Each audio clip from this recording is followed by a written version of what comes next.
Wilberforce ahimbisibwe Ongom uri umuhezi w'umushekirwa mukuru w'eihanga wa district ya Rukungiri nagira ngo niwe yija kwetorora amashomero go n'agasiniya kandi yarabura abakuru b'amashomero barareme sente katekeji. Ofiisi ya RDC tsazo kutandika yo kutamu amashomero ga secondary patriotism training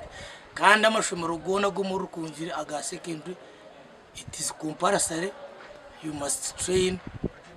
abana notiko kwegesa abana patriotism notiko patriotism uri shomero gino kutesande mu ya patriotism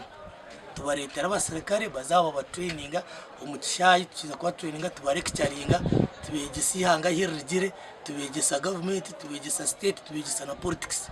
so that ejemenyeto ekuzire etakumanya ihanga hirigire. Ongom nagira ngo bwahatemize y'ubushumankuze yiyongera mu eihanga nahabwe cy'abeegi bashemerire kurugayo bakabegitaho mu kurwana so bushumankuzi. So not one man's war mwijeni mu mutkwasi umukura kwanyu mumanya corruption nechibi twanore imbetsa corruption nechibi nabwo echo bamanya ngo corruption is evil and therefore bakurebo kumanya ngo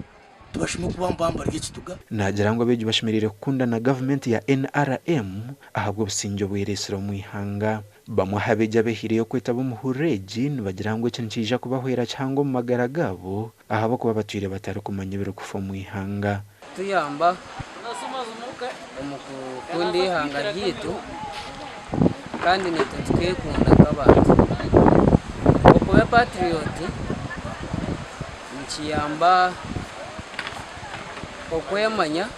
kandi okakunda batahi bawe ari mwenu okuba giterira basa kutukita abana babishye